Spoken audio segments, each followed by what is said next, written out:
बच्चों, आज हम सीखने वाले हैं अध्याय 1 आप लोगों का कक्षा 8 गणित, जिसका कि नाम है परिमेय संख्या, जिनको अंग्रेजी में रेशनल नंबर भी बोलते हैं। ठीक है, तो इन संख्याओं को सीखने से पहले हम कुछ इससे पहले जो हमने संख्याएं सीखी हुई हैं कक्षा 6 में 7 में, तो उनकी बात यहाँ पर कर लेते हैं।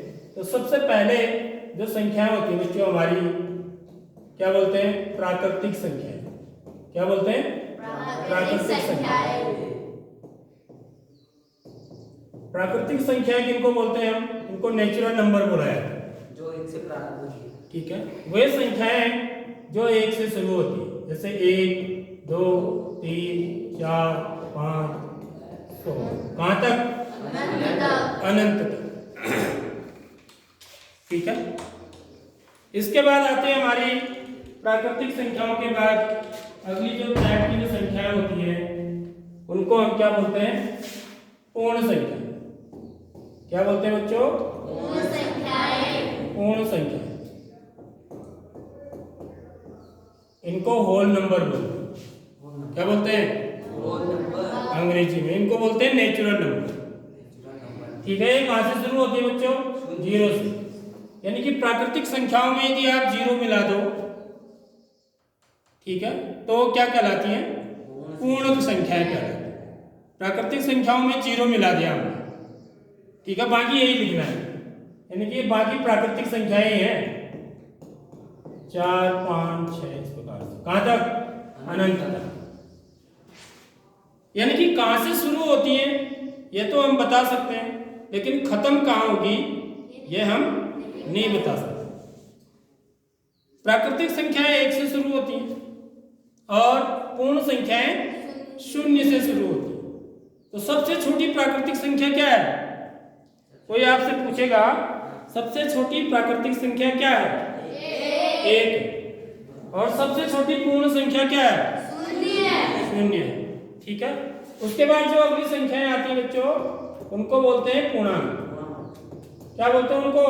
पूर्णांक भी संख्याएं हैं। इसको अंग्रेजी में क्या बोला जाता है? इनको इंटीजर्स। ठीक है, तो ये किनको बोलते हैं हम? देखिए, इसमें ऋणात्मक संख्याएं भी आ जाती है। एक तरफ तो पूर्ण संख्याएं तो होंगी इसमें, समझ रहे हो? तो 0 1 2 3 4 5 कहां तक? अनंत तक। और इस तरफ क्या हो जाएंगी? ऋण संख्या, ऋण 1 ऋण 2 ऋण 3 ऋण 4 डॉट डॉट डॉट, ये भी कहां तक? अनंत तक। इनको हम बच्चों ऋण पूर्णांक बोलते हैं। क्या बोलते हैं इनको? ऋण पूर्णांक। ठीक है, ऋण पूर्णांक। और इनको क्या बोला जाता है? देखो, 1 से इधर को इनको क्या बोलते हैं? धन पूर्णांक भी बोलते हैं। क्या बोलते हैं? धन पूर्णांक। यानी कि प्राकृतिक संख्याओं को हम धन पूर्णांक भी कहते हैं। शून्य का कोई भी चिन्ह नहीं होता है। शून्य न ऋण का होता है और न धन का होता है। समझ लो, इस बात को भी याद रखना। शून्य कभी भी न ऋण का होता है न धन का। शून्य का कोई भी चिन्ह नहीं होता है। ठीक बात। तो इनको ऋण पूर्णांक बोलेंगे। जो इस तरफ है, इस तरफ जो है उनको क्या बोलते हैं? धन पूर्णांक बोलते हैं। ठीक है, तो ये कितनी प्रकार की संख्याएं हम पिछले क्लासों में सीख चुके हैं। इसके अलावा हमने इन पर संक्रियाएं भी करी हुई है। संक्रियाएं का मतलब जोड़ना, घटाना, गुणा, भाग पूर्णांकों का। ठीक है, तो अब हम जो नया सीखने जा रहे हैं इस चैप्टर में वो है परिमेय संख्या। ठीक, तो पहले आप इसको नोट करेंगे।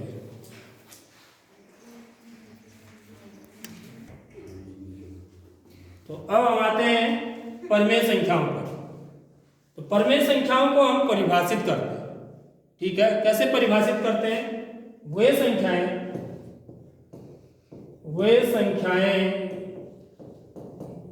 जिन्हें, ठीक है, जिन्हें P/Q किस रूप में? P/Q जहां क्यू नहीं है, क्यू नहीं, क्या क्या नहीं होना चाहिए, शून्य के बराबर, के रूप में, के रूप में लिख सकते हैं, के रूप में लिख सकते हैं।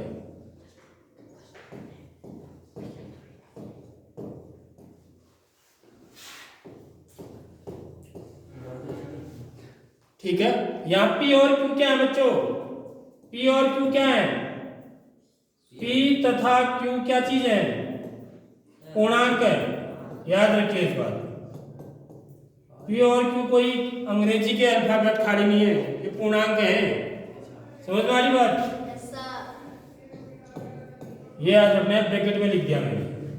तो वे संख्याएं जिन्हें पी बट्टे क्यू, जहां क्यू नहीं है 0 के बराबर, के रूप में लिख सकते हैं, उन्हें परिमेय संख्याएं कहते हैं। ये इसकी परिभाषा होगी, परिमेय संख्याएं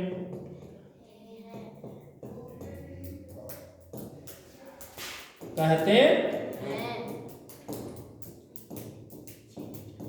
ठीक है, अब यहां पर शर्त क्यों लगाई है, क्यू 0 के बराबर नहीं होना चाहिए, इसका मतलब यह है कि क्यू कहाँ है, नीचे हर में है। तो जो चीज हर में होती है ना, उससे हम क्या करते हैं, भाग देते हैं, उससे भाग देते हैं ना। जैसे कल मैंने आपको बताया था कि यदि 6/3 है, तो इसका मतलब हुआ कि मुझे क्या करना है, 3 का भाग किसमें देना है, 6 में। यह मतलब होता है बच्चों इसका, यह बात भी पता होनी चाहिए।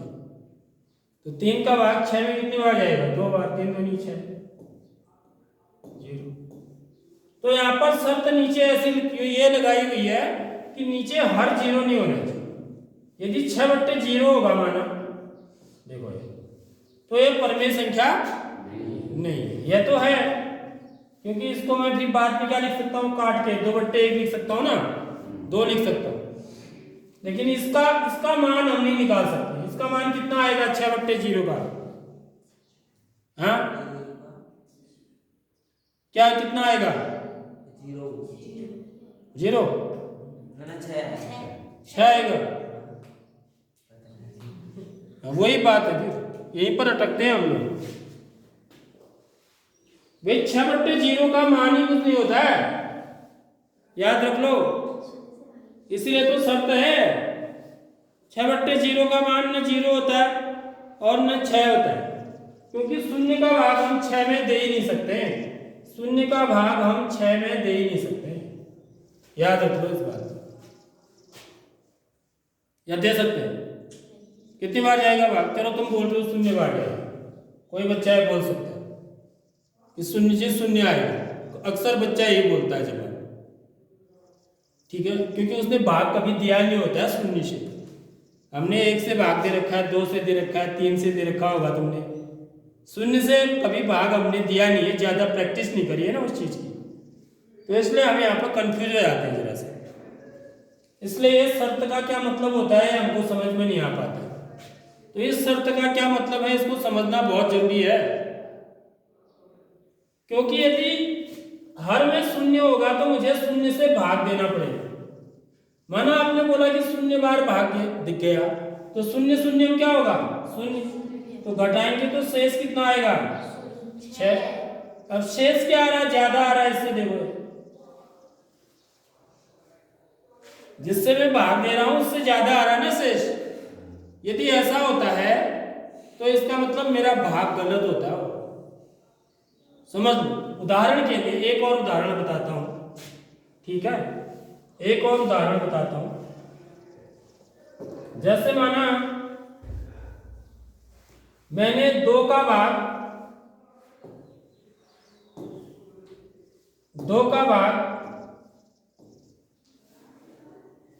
5 में देना, ठीक है, एक सरल सा उदाहरण है। तो कितनी बार जाता है, 2 बार, 2 बार जाता है ना, 2 दूनी 4, तो घटाते हैं तो शेष कितना आता है, 1। समझ लो इस बात को, शेष से समझो इसको, तो हमेशा जब शेष जो होता है ना, जिससे हम भाग दे रहे होते हैं, उससे कम आता है। देख रहे हो, 2 से भाग दे रहे हैं तो शेष कितना आ रहा है? 1 आ रहा है। या तो 0 आएगा या 1 आएगा। 2 कभी भी नहीं आ सकता है शेष, या 3 कभी नहीं आ सकता। यदि आ रहा है, माना घटा के 3 शेष आ रहा है, तो इसका मतलब मेरा भाग क्या हो रहा है? क्या हो रहा है? गलत हो रहा है। लेकिन यहां पर देखो, आप घटा रहा हूं मैं तो शेष 6 आ रहा है। 6 क्या है? 0 से बहुत ही बड़ा है। यानी कि नीचे जो शेष है वो हमेशा क्या होना चाहिए? जिससे हम भाग दे रहे हैं, भाजक, भाजक से हमेशा छोटा होना चाहिए। समझ रहे हो बात? बड़ा कब आएगा? जब आप गलत भाग दोगे। देखो मैं गलत भाग देता हूं, वैसे मैंने 2 बार नहीं दिया भाग माना, मैंने 1 ही बार दिया। ठीक है, मैंने कहा 1 बार जाएगा, तो मैं यहाँ पर क्या लिखूंगा? 2 एकम 2 लिखूंगा। इन दोनों को गुणा करके लिखूंगा ना, 2 एकम 2। अब मैं घटाऊंगा तो अब मेरा शेष कितना आएगा? 3 आएगा। देखो अब ज्यादा आ रहा है ना इससे शेष, अब शेष ज्यादा आ रहा है, लेकिन भाग क्या हो रहा है? सही हो रहा है, गलत हो रहा है? गलत हो रहा है। भाग गलत हो रहा है तो शेष ज्यादा आएगा।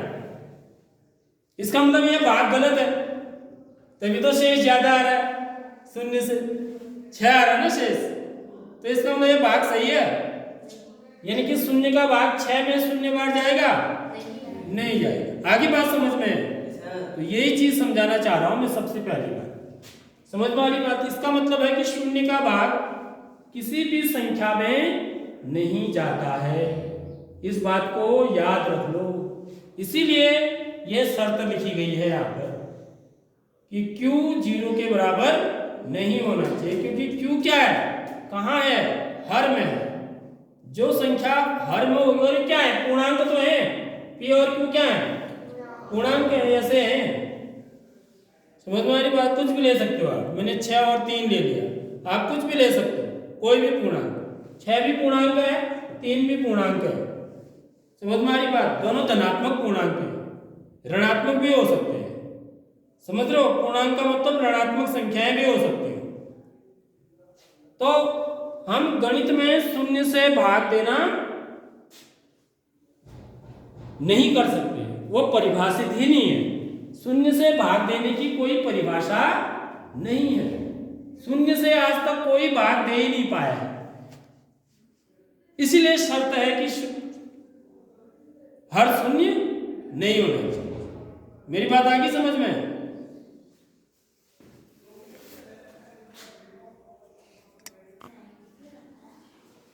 तो बच्चों, अब परिमेय संख्याएं कौन कौन होंगी देखिए। जैसे मैं एक प्राकृतिक संख्या लेता हूं, एक क्या है? एक प्राकृतिक संख्या है नहीं है? 1 से शुरू होती है प्राकृतिक संख्या। तो क्या ये परिमेय भी है? क्या एक परिमेय संख्या भी है नहीं है? देखो मैंने परिभाषा क्या लिखी है हमने, देखी, वे संख्याएं जिन्हें P बट्टे Q जहां Q 0 के बराबर नहीं है के रूप में लिख सकते हैं। समझ रहे हो? तो एक है मेरे पास, जैसे संख्या एक है। एक कैसी संख्या है? प्राकृतिक संख्या भी है, पूर्ण संख्या भी है, पूर्ण संख्याओं में भी आता है, पूर्णांकों में भी आता है एक। अब मुझे पता करना है कि क्या ये परिमेय संख्या भी है या नहीं है। तो क्या मैं इसको P बट्टे Q के रूप में लिख सकता हूं? यह देखना पड़ेगा ना मुझे। जिसको भी मैं P बट्टे Q के रूप में लिख पाऊंगा, ठीक है, वो क्या होगी? मेरी परिमेय संख्या होगी। तो क्या, तो एक को मैं क्या लिख सकता हूं बच्चों? देखो 1 बट्टे 1 लिख सकता हूं। समझ लो इस बात को। एक को हम 1 बट्टे 1 लिख सकते हैं। समझ लो नहीं? 1 बट्टे 1 कितना होगा? 1 ही तो होगा। 1 का भाग 1 में देना है। 1 का भाग 1 में कितनी बार जाएगा? 1 का भाग 1 में कितनी बार जाएगा? 1 ही बार जाएगा। तो उत्तर मेरे को 1 ही आएगा। तो मैं 1 को क्या लिख सकता हूं? 1 बट्टे 1 लिख सकता हूं। समझ रहे हैं बात? इसलिए एक ऐसी संख्या होगी, परिमेय संख्या होगी है। आगे बात समझ में? 2, यदि मैंने 2 लिखा है तो 2 को क्या लिख सकता हूं मैं? 2 को भी मैं 2/1 लिख सकता हूं। समझ लो 1 का भागा 2 में कितनी बार जाएगा? 2 बार। हरी बात समझ में? तो 2/1 लिख सकता हूं 2 को भी, यानी कि ये मैंने किस रूप में लिख दिया? P/Q के रूप में लिख दिया, इसको 2/1 करके लिख दिया। तो इसलिए 2 भी कैसी संख्या होगी? परिमेय संख्या। 3, यदि मेरे पास 3 है तो 3 को भी क्या लिख सकता हूं मैं बच्चों? 3/1 लिख सकता हूं। 1 का भागा 3 में कितनी बार जाएगा? 3 ही बार जाएगा। उत्तर तो 3 ही मिलेगा ना मुझे। तो 3 को भी मैं 3/1 के रूप में लिख सकता हूं, यानी कि P/Q के रूप में लिख दिया मैंने 3 को। तो आगे बात समझ में। अतः ये भी क्या है सब? एक भी कैसी संख्या है? परिमेय संख्या भी है। एक जो है प्राकृतिक संख्या भी है, इस बात को ध्यान से सुनिए। एक प्राकृतिक संख्या भी है, एक पूर्ण संख्या भी है, एक पूर्णांक भी है, और एक क्या है? परिमेय संख्या भी है। क्योंकि एक को मैं 1/1 लिख सकता हूं। देख लो, ऐसे ही 2 को भी मैं 2/1 लिख सकता हूं, इसलिए 2 परिमेय संख्या भी है। 3 भी परिमेय संख्या है। अब 0 परिमेय संख्या है नहीं है? 0 की जांच करते हैं, 0 को। तो 0 को भी मैं क्या लिख सकता हूं बच्चों? 0/1 लिख सकता हूं। 1 का भागा 0 में जा सकता है, 0 का भागा नहीं जाएगा, लेकिन 1 में। समझ में आ रही बात? 1 का भागा 0 में दे सकता हूं मैं, 1 शून्यम 0 बार जाएगा। समझ में आ रही नहीं आ रही बात? इसलिए 0 भी कैसी संख्या है? परिमेय संख्या है। यानी कि जितनी भी प्राकृतिक संख्याएं हैं वे सब कैसी हैं? परिमेय संख्याएं भी हैं। इस बात को समझ लो।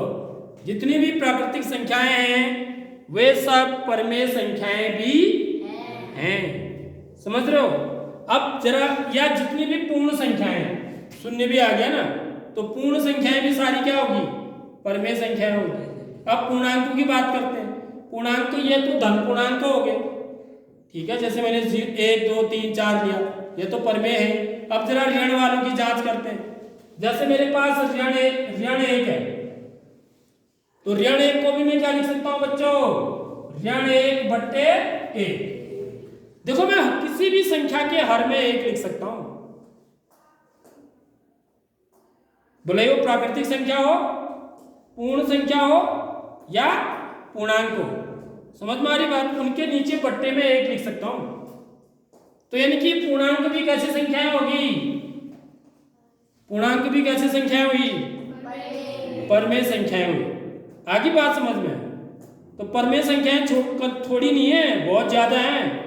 लगा लो सारी प्राकृतिक संख्याएं परिमेय भी हैं, सारी पूर्ण संख्याएं परिमेय भी हैं, सारे पूर्णांक परिमेय भी हैं। इसके अलावा भी परिमेय होती है, और भी। कौन सी? जैसे देखिए मैंने 1/2 लिखा है, ये भी ये परिमेय संख्या है। P/Q के रूप में है ना, देखो भिन्न के रूप में। P/Q मतलब क्या हुआ? भिन्न तो हुआ है।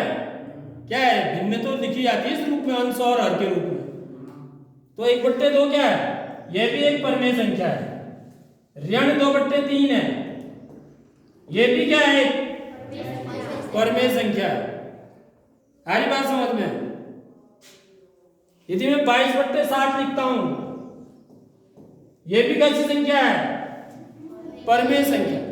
जिसको भी मैं P/Q के रूप में लिख सकता हूं वो परिमेय संख्या है। समझ में आ रही बात? लेकिन यदि मैं 7/0 लिखता हूं, यहां पर 7/0, क्या ये परिमेय संख्या है? नहीं। ये नहीं है, क्योंकि इसका हर 0 हो गया, Q 0 हो गया, तो ये परिमेय संख्या नहीं है, क्योंकि इसका हर 0 है। यदि हर 0 नहीं है तो वे सब क्या है? परिमेय संख्याएं हैं। ठीक है, आगे बात समझ में? ये इनके उदाहरण बताए मैंने आपको, ठीक है।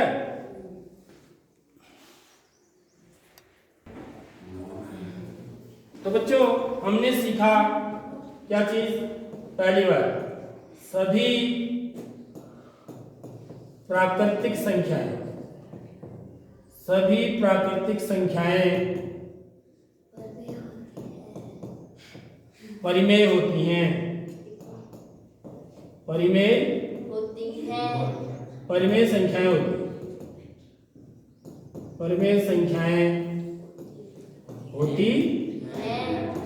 पहली बात, ठीक है। दूसरी बात, सभी पूर्ण संख्याएं क्यों होती हैं? क्योंकि मैंने आपको बताया अभी कि हम क्या कर सकते हैं बच्चों, क्या कर सकते हैं हम? जैसे मेरे पास प्राकृतिक संख्या कहां से शुरू होती है? एक को क्या लिख सकता हूं मैं? 1/1 लिख सकता हूं। P/Q के रूप में लिख दिया मैंने इसको। समझ में आ रही बात? किस रूप में लिख दिया? P/Q के रूप में। 2 है तो 2 को भी क्या लिख सकता हूं? 2/1 लिख सकता हूं। 3 को 3/1 लिख सकता हूं। 4 को 4/1 लिख सकता हूं। इस प्रकार आगे को सबके नीचे में 1/1 करके लिख सकता हूं।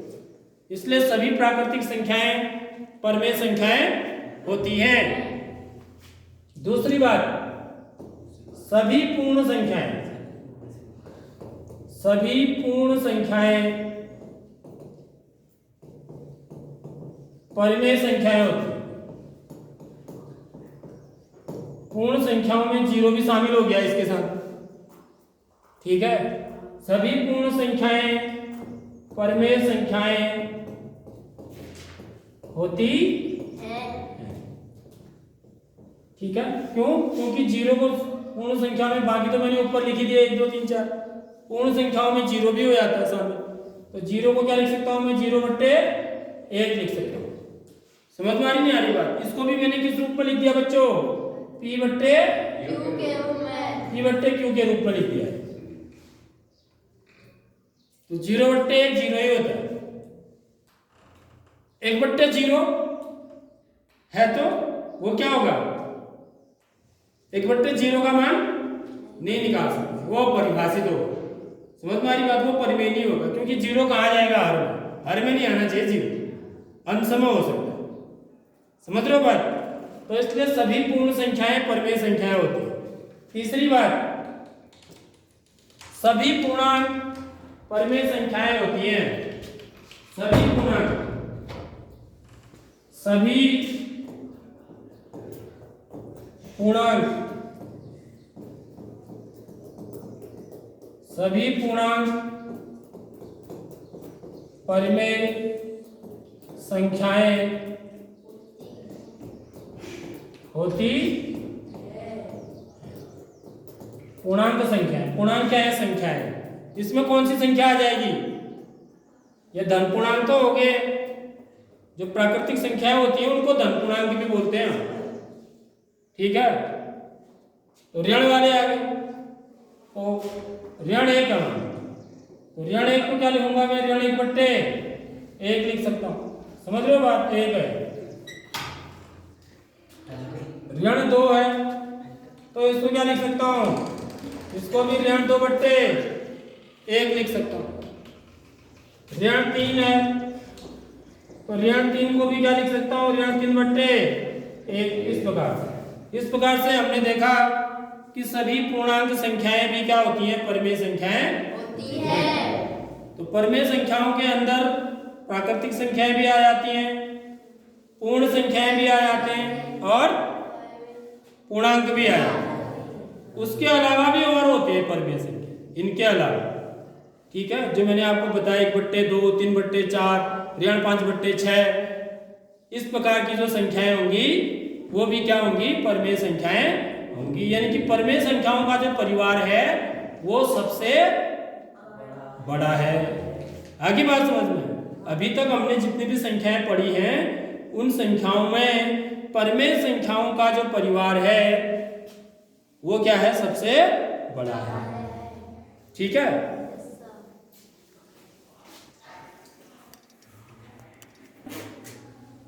अब देखिए हम वेन आरेख द्वारा परिमेय संख्याओं को कैसे प्रदर्शित कर सकते हैं। इसमें हम क्या बनाते हैं बच्चों? वृत्त बनाते हैं। देखिए ये सबसे पहले मेरा एक गोल घेरा है, ठीक है, ये किनका है बच्चों? प्राकृतिक संख्याओं का। सबसे अंदर क्या आएंगे? प्राकृतिक संख्या, क्योंकि ये सबसे कम है ना। क्यों है कम? क्योंकि ये 1 से शुरू होती है, 1 2 3 4 डॉट डॉट डॉट। समझ में आ रही बात? अब फिर क्या कर देंगे हम, इसमें जीरो भी मिला देंगे, तो एक घेरा मेरा क्या हो जाएगा? बड़ा बन जाएगा। समझ में आ रही बात? इस घेरे में क्या शामिल हो जाएगा बच्चों? जीरो के, इनके साथ जीरो भी शामिल हो गया, ये तो रहेंगे ही रहेंगे। समझ में आ रही बात? इनके साथ मैंने क्या शामिल कर दिया? शून्य भी। तो अब ये किसका घेरा बन गया?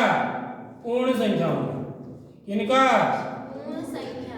पूर्ण संख्याओं का, पूर्ण संख्या लिखी। ठीक है, अब देखो, अब मैंने एक घेरा, ये तो मेरे शून्य 1 2 3 4 सब यहाँ आ गए। अब ऋण वाली संख्याएं भी तो है ना। समझ में आ रही बात? अब मैं एक घेरा और बड़ा बनाता हूं, इसके अंदर मैंने क्या डाल दिए? ऋण वाली संख्याएं भी डाल दी। मैंने क्या डाल दिया इसके अंदर बच्चों? ऋण 1 ऋण 2 ऋण 3 ऋण 4 ऋण 5 डॉट डॉट डॉट डॉट अनंत तक। तो अब मेरा क्या बन गया? पूर्णांक बन गया। समझ में आ गई बात? आगे बात समझ में। अब ये सभी क्या होती है? अभी हमने देखा ये सब क्या है? परमेय संख्या है, और परमेय संख्या इससे कुछ और भी है। और तो यानी कि जो सबसे बड़ा घेरा बनेगा मेरा बाहर, ये सबसे बड़ा घेरा होगा। ठीक है, ये किसका होगा? परमेय संख्या। परमेय संख्या, तो परमेय संख्याओं के अंदर ये तो आएंगे ही आएंगे। ठीक है, साथ ही साथ इसके अंदर कैसी संख्या आएंगी? 1/2 ऋण 5/7। ठीक है, अनंत। ऐसी संख्याएं कैसी होंगी? अनंत होंगी। ये तो मैं खाली उदाहरण के लिए लिख रहा हूं। ठीक है, और 3/8। ठीक है, 22/7 ऋण 2/3। ये इस प्रकार की संख्याएं भी आएंगी। ये तो होंगे ही होंगे इसके अंदर। यानी कि परमेय संख्याओं का घेरा क्या होगा? सबसे बड़ा होगा। तो सबसे अंदर प्राकृतिक संख्या है। प्राकृतिक संख्याओं में जीरो भी मिला दिया तो पूर्ण संख्या है। फिर जीरो के बाद फिर ऋण संख्याएं भी मिला दी तो पूर्णांक। फिर इसके अलावा अन्य संख्याएं देखो, ये तो होंगे ही होंगे, क्योंकि इन सबको हम P/Q के रूप में लिख ले रहे हैं। इनको प्राकृतिक संख्याओं को, पूर्ण संख्याओं को और पूर्णांकों को। फिर वे संख्याएं जो पहले से ही P/Q के रूप में आने हुए, ऐसी संख्याएं भी कैसे होंगी? अनंत होंगी है। समझ में आ रही बात? तो इस प्रकार से हम परमेय संख्याओं को वेन आरेख के द्वारा भी दिखाते हैं, या सर्कल के द्वारा बता सकते हैं, वृत्त के द्वारा। समझ में आ रही बात? वृत्त द्वारा हम परमेय संख्याओं को दिखा सकते हैं। आई बात समझ में?